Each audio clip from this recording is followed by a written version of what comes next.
What's happening, you tubs? I hope you're doing very well. Today we are talking about Faraday Future, ticker symbol PSAC, and we're going to be going over the electric vehicle startup company that is projecting revenue from 0 to 20 billion within, I think it's 2024 by then, which is outstanding. We're just going to go into what the company essentially does, what their vehicle's like. Their vehicle's immaculate, it's beautiful, but we're also going to talk about the company's past, which is very sketchy, and then I'm going to say at the end whether, you know, it's a buy or not. For me, you know, you can do what you want at the end of the day, because this is not financial advice. It's never financial advice. It's always just a discussion about companies we enjoy. All right, so let's talk about Faraday Future. So let's take a look at their FF91 vehicle, which is so nice looking. This website is outstanding, like the design and the quality.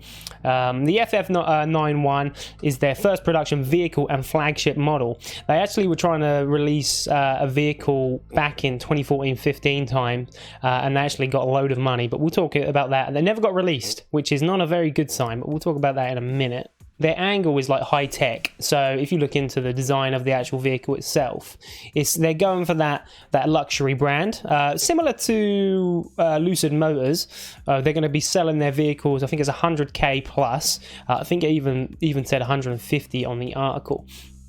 Which again, you know, that doesn't worry me, because if the vehicle is worth that, you do have rich folks out there who are going to be willing to pay that much. 300 plus miles per charge, 150 horsepower, dynamic vehicle control. I really like the vehicle. Defy gravity.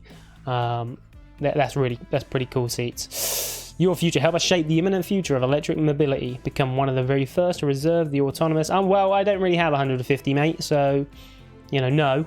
Tesla challenger Faraday Future wants to go from 0 to 20 billion in sales by selling lots of 180k. All right, I was wrong. 180k electric vehicles. I just love the wording of that as well. So, you know, I just want to go from 0 to 20 billion by just selling lots of vehicles. You know, that's what I want to do. Yeah, brilliant. Even on this heading, Faraday Future aims to put its checkered past in the rearview mirror. I didn't actually, before researching them, know anything about their checkered past. I had to go and look that up. In the rearview mirror, and park some money in the bank accounts of investors over the next 5 years. The electric vehicle maker said on January 28th that it will do a special purpose acquisition company, so a SPAC, with Property Solutions Acquisition Corp. Yeah, and they're going for that Lucid Motors vibe, and even Tesla vibe, where they're starting off expensive and just coming down into the sort of the mass market vehicles. Premium mass market electrics, obviously a little bit cheaper, and then over here even cheaper. So they're taking that route of getting the rich people first, and then taking it down a step to then compete after they've made sort of brand recognition and, you know, put a good name out of themselves, and essentially written the wrongs of what they have done previous. Let's just read out this before we go any further. Faraday Future to list on the Nasdaq through merger, yep, with an estimated of 1 bazillion in proceeds. Faraday Future, following the closing, combined company will be listed on Nasdaq stock, yep. Under FFIE, future transaction will provide 1 billion, yep. I think that's the big part. Sufficient funds to support the FF91 scaled production. They need the money. They've never had the money to finish off the project, so that's or their previous project. So this is very important.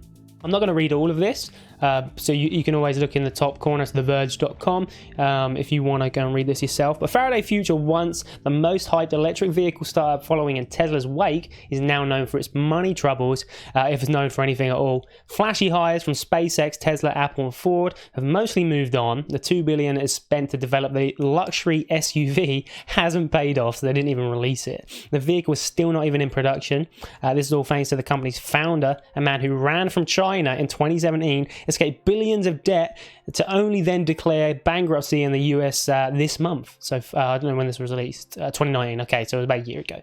Former Faraday Future CEO, I'm not even going to try, Jia Yuanting. Jaya, let's call him Jaya. Things we have to take from this company is that the startup has barely survived 2 serious brushes with financial death in the last 2 years. Remember, this is dated 2019, this article. The company abandoned a grand plan to build a $1 billion factory in Nevada desert, dropped its budding motorsports division, and lost a number of key executives. Faraday Future brought in former BMW executive Stephen Krause to serve as chief financial officer and help steer the company out of trouble. But Jaya, who had not yet assumed the CEO role, but was managing the company regardless, refused his solution. So you've obviously got this egocentric maniac within Jaya, who believes his own hype, has taken a load of money, a lot of debt, to essentially pay for this vehicle, the SUV originally, to try and be, brought to life, and it's not paid dividends, and now he's in a shit ton of debt. As simple as that. This bottom line highlights sort of the situation they're currently in. Surviving, would be great, but in order to even try to sort of reanimate Faraday Future, well, it's just mainly keeping Jaya in check. Despite the fact that Jaya stepped down as CEO and filed for bankruptcy, the man at the center of the startup's greatest struggles is not going anywhere. So he's not going anywhere. They do have a new CEO of Carsten Bretfield in charge. He's the one who's now saying from 0 to 20 billion within by 2025, I think. They're looking to sell in the US and China at the same time, but NIO, Xpeng and Li Auto are cleaning up the Chinese EV market, and if these aren't even going to release a vehicle to 2022, they're going to be behind even further. That's considering 2022, everything goes to plan, they start releasing the vehicles. It could even be pushed back further, so you're looking at 2022 that they could potentially release a vehicle. Maybe it's a bit worrying as an investor if I was going to go for it. To my knowledge, then, I think Jaya is still part of it, but on the back burner a little bit. Hopefully this new bloke can do what he says he's going to do and keep Jaya in check. If I am wrong on that, let me know in the comment section below, because I would be more enticed to go for the company if he was out of the picture completely. What do I think about it? For a SPAC, so essentially let's play the game as we're about 1660 at the moment. Market's just open, so we're going up. Yeah, it's a bit too much for me. For a company that is going into a saturated EV market, with a checkered past, with fundamentals that, yeah, I don't know if they have. Luckily, they have patents already made on their vehicles. They have a great position as far as their SUV that they used to make. They're in a good position as far as probably knowledge around the vehicle itself and how to make it and maybe get it out by 2022. But I'm worried for the risk to reward. At the end of the day, this could potentially go down to 10 whilst there's still a SPAC, and it's currently 16. So you could lose a lot of money if you went in. This is a long-term play. If I was to put some cash into it, it would very much be for hopefully 2022 future projections. You're going to have a lot of time, I imagine, to jump in on this. And again, at the end of the day, I'm probably not going to go for it, and that doesn't mean the stock price won't rise. The stock price could go to 25, 30.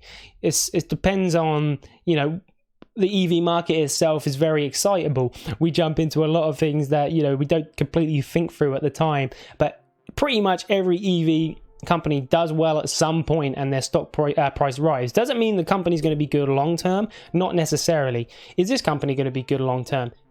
Potentially, who knows? If they can literally get past the BS of what they used to do, then I don't see why not. But that is a risk when, for example, you've got a Lordstown that, or maybe not Workhorse now, they're a bit overpriced, but like a Lordstown, I would rather pay $25 a share or $26 a share, put more money into that who already have 100k pre-orders, than risk it on a company like this. So I personally wouldn't be going for this, and I have no intentions of. If you are a shareholder, I really hope you get something out of it, and I hope they go and smash it, and I hope I regret making this video entirely.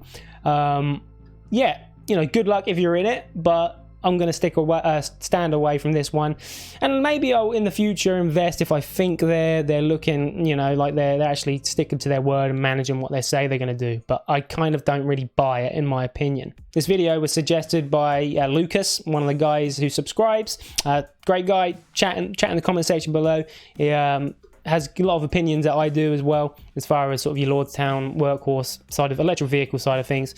That's pretty much my video on Faraday Future. As you can tell, I'm not really sold on it. I would love it to do well. I think it has potential as long as they keep away from the BS.